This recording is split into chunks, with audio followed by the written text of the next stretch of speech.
Welcome everyone. Welcome everyone. Welcome everyone to another Ref Brandon and the Todd family YouTube video. Wherever you are, whatever you may be doing, thank you so much for making Ref Brandon and the Todd family part of your day. We always greatly appreciate it. I want to start off today's video by saying that this Saturday I'll be back at 244 Livestock Road, Easton Nolly, Georgia. Doors open at 6 o'clock. Bell time is 7 o'clock for SWA. Tickets are only $5. Come see all the fallout from last month's SWA Resurrection. Hopefully, I will see all of you there Saturday night. But today, as we continue counting down the days to the beginning of the 2024 college football season, I want to do another season preview. I have not done one of these in about a week or so it's time for another one. I try to do about one a week from late June, early July, up to the beginning of football season. I'm never going to do one every day because I don't just do college football, and I'm never going to do 4 or 5 in one video because it'll take too long in that one video.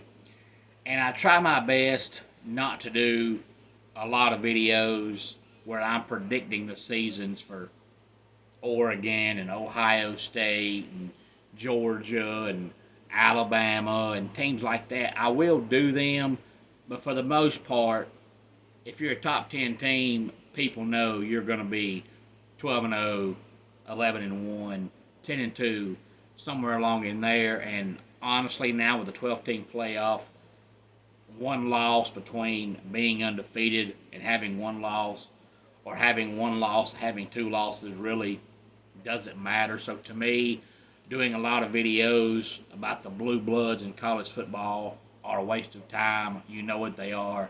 They're a top 10 team. You know they're going to be a double-digit win team. It's a waste. I try to do a lot of the teams that either don't get any exposure at all or don't get much exposure.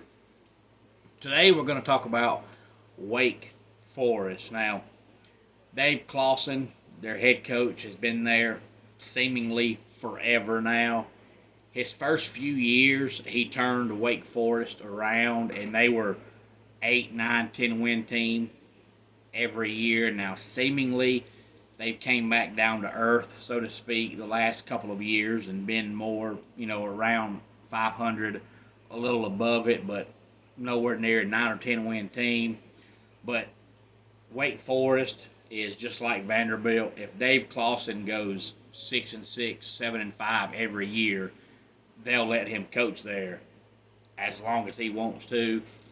The offense he runs is successful and can be successful as long as he finds a quarterback that can run the mesh. And that's really the main reason why I picked Wake Forest in today's video, because the quarterback they picked up out of the transfer portal, I just don't think, and I just don't see him being a successful mesh quarterback with that offense they run. But maybe I'm wrong. I just don't see it. The last couple of years, they've been helped with having NFL caliber wide receivers where all you got to do is throw the ball in their general direction and they're going to catch it. They don't have any of those this year. They've also had some very good running backs where you could depend on the running game if you are struggling throwing the ball. They don't have that this year. So I just don't see Wake Forest having a 8, 9, 10 win team this year. But how many games can they win? Well, let's talk about it and find out. They open up on a Thursday night, August 29th, against North Carolina A&T.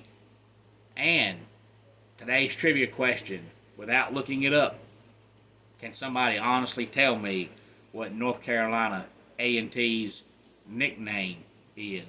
And I bet nobody can do it without looking it up. Game number 2 for Wake Forest, September the 7th, against Virginia. Then September the 14th, they play Ole Miss. And after game 3 against Ole Miss, they have their first bye week of the season. Then they come back on September 28th, and they play Louisiana, formerly Louisiana Lafayette. Opening up the month of October on the 5th against NC State. October the 12th, they play Clemson. October the 19th, they play their final non-conference game of the year against UConn. Then they wrap up the month of October on the 26th by playing Stanford. Then they open up November with their second bye week of the season. Then they come back on Friday night, November the 8th, against California. November 16th, they play North Carolina. On the 23rd of November, they play Miami. And on November 30th, they play Duke. And that will wrap up their regular season, Thanksgiving weekend. I do think Duke takes a step back this year since Mike Elko left, but I still think they're going to be really, really good. But I look at Wake Forest's schedule, and I think they go 3-1 out of conference. They'll beat North Carolina, A&T. They'll beat Louisiana, and they'll beat UConn, but they'll lose probably pretty bad when they play Ole Miss. But in conference, since they have 3 non-conference wins, they only need 3 conference wins to get to 6, and 6-6 will put them in a bowl game. I think they'll get there because I think they'll beat Virginia. Now, I do think Virginia is going to improve this year. Virginia played better last year as the season progressed. They played better and better, and I expect the same thing this year. If Wake Forest played Virginia in November, I'd probably pick Virginia. But since it's in week 2 and Virginia was so bad last year, I think Wake Forest beats them. And because Stanford and California, who are both dreadfully bad, have joined the ACC and Wake Forest plays them, I think they'll beat both of those teams and get to 6-6. So luckily for Wake Forest, California and Stanford join the conference, and they get both of them. If they were replacing them with anybody else in the conference, I would pick anybody else in the conference. But Stanford is probably the worst team in the conference, and California is probably the second worst team in the conference. So Wake Forest gets lucky by picking up both of those teams. But Hank Bachmeier is the quarterback that I was talking about. They picked up in the transfer portal. This is his 6th year of collegiate football. He played 4 years, 2019 through 2022 at Boise State, and then he played 2023 at Louisiana Tech, and now he is at Wake Forest. His first year in 2019 at Boise State, he wasn't great, but he was decent. But ever since then, for some reason, the kid has just gotten progressively worse every year. And I've just seen too many times where players transfer from one coast to the other, where it's east to west or west to east, in this case, west to east. And when they do it, for whatever reason, they just struggle. And I just don't think Hank Bachmeier is going to be any different. Not only did he play for Boise State 4 years and Louisiana Tech for a year, but he's from California. So he's always been on the West Coast, and I just don't see him going from the West Coast to the East Coast and having a great season. Plus, I just don't think that mesh offense suits him very well. But 6-6 at Wake Forest is still considered a successful season. Maybe they beat Duke because Duke takes a step back with Mike Elko leaving. But I think Manny Diaz is still a good enough coach to where Duke is still going to be respectable. But Wake Forest, their defense has been so bad the last few years that they had to put up 35 plus a game to win. And this year's offense, that's not happening. So if their defense doesn't improve a lot, they're going to lose a lot of these games. But they should have a good enough offense to at least hang with most of these teams. But they're just not going to put up 30 plus points every week this year.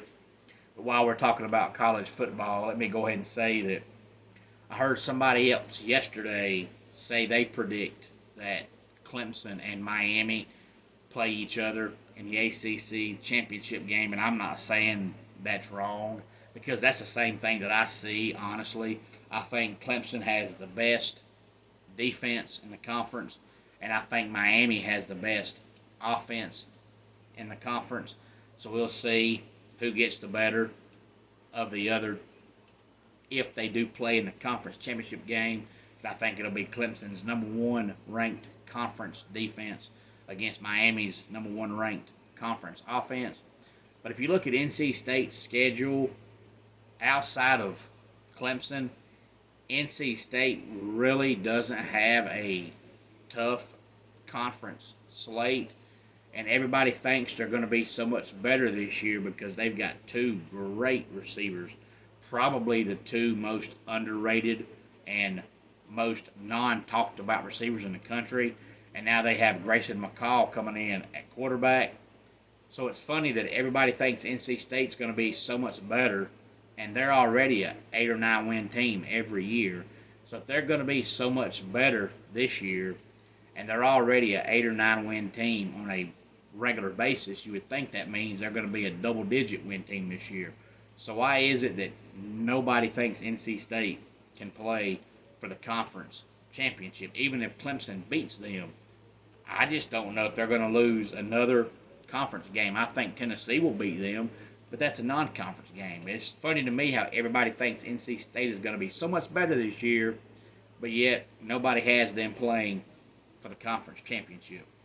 Any thoughts on this, please feel free to let me know. Again, I've got Wake Forest going 3-1 out of conference, 3-5 in the ACC, 6-6 overall. They don't have a lot of games that I think could go either way. All the games I think they're going to lose, I think they're going to lose, and all the games I think they're going to win, I think they're going to win. I don't see a lot of swing games, so I'll say for Wake Forest, I think their ceiling is 7-5, but I think their floor is 5-7. So that's why I compromised and went 6-6. Well, let's go ahead and get our dad joke of the day in here. Did you hear Julie Andrews will no longer endorse cheap lipstick? It crumbles easily and makes her breath smell. She explained, the super color fragile lipstick gives me halitosis. And that does it for today's Ref Brandon and the Todd Family YouTube video. Until next time, it's Ref Brandon saying, just like in pro wrestling, life can be over by the count of 3. Tell your friends and family how much you love them. Bye.